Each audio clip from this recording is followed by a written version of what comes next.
सो कुछ तो इंट्रोडक्शन दे दिया है, झूठ का है सच का है पता नहीं क्या का है। तो मैं नए ज़माने की लड़की हूँ, मैं पुराने ख्यालातों की लड़की हूँ और मेरा नाम अदिति है। इसी के साथ कुछ शुरू करते हैं कि देखो, किसी को इश्क चाहिए, किसी को साथ चाहिए, किसी को कुछ और चाहिए और किसी को कुछ नहीं चाहिए। मुझे क्या चाहिए? तो मैंने लिखा कि ज़रूरी नहीं इश्क में चिंगारी दिखे, धुआं ही उठे, अंदर से जल रहे हैं खाक हो गए, काफ़ी नहीं।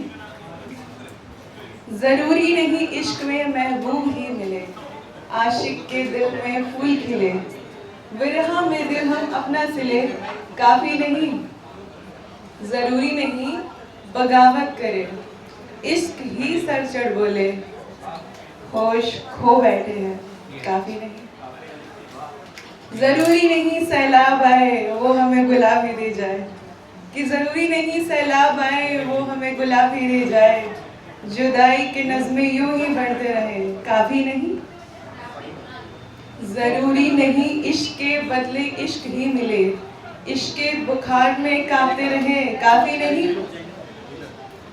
क्या काफ़ी नहीं 21वीं सदी में मेरा मीरा हो जाना, मैं राधा कहलाऊं और तुम्हारा रुक्मिणी का सिंदूर बन जाना।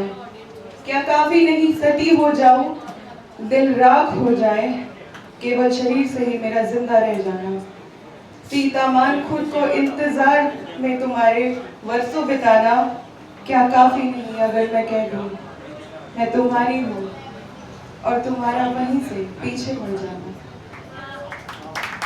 क्या काफ़ी नहीं अगर मैं मांगू तुम्हारा साथ और तुम्हारा, क्या काफ़ी नहीं अगर मैं ना मांगू तुम्हारा साथ, कि क्या काफ़ी नहीं अगर मैं ना मांगू तुम्हारा साथ और मेरा इसी बात पे तुम्हें सच मान के वापस चले जाना।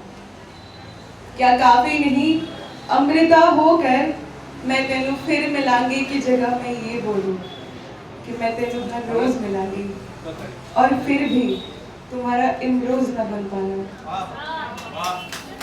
क्या काफ़ी नहीं बेखुदी में खुद को समेट लेना, अपनी ही बाहों में घेर के अश्कों से धीरे धीरे खुद को खर्च कर लेना।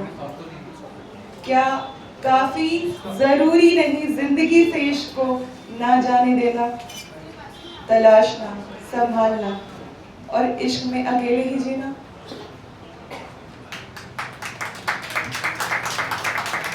तो ये हो गई थोड़ी इश्क, और मेरे लिए इश्क का पहला और एक लौता नाम है चाय। चाय तो देखो, एक स्टोरी थी जिसमें कोई पानी था, कोई दूध था और कोई पत्ती थी। तो पानी और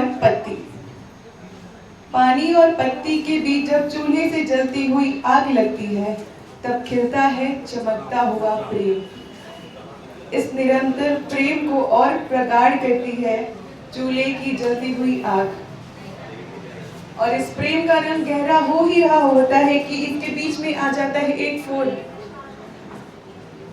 हेलो, और मेरा दोस्त बोलता है, मैंने पानी को दूध को गले लगाते हुए देखा। मैंने कहा क्या? उसने कहा हाँ यार। और फिर पानी और पत्ती के बीच आती है एक दूरी, वो दूरी जो सफेद दूध के आने से एक पल में उस उबलते हुए प्रेम को बदसूरत तो बना देती है, लेकिन ये भी सिर्फ एक पल की बात थी, क्योंकि रंग तो पानी ने पत्ती का ले ही लिया था, और पत्ती भी अपने होश, जोश, दिल, दिमाग, कायनात से पानी की हो चुकी थी, उसमें खो चुकी थी।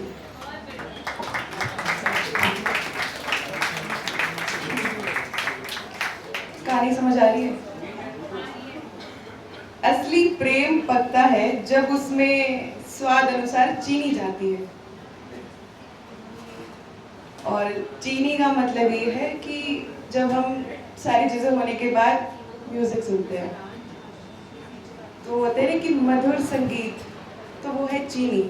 यहाँ पे हम मधुर संगीत सुन रहे हैं, लेकिन वहाँ भी किसी ने फिर टांग अड़ाई, पर वो अच्छी अच्छी टांग अड़ाई कि पानी और पत्ती के बीच आती है चीनी, और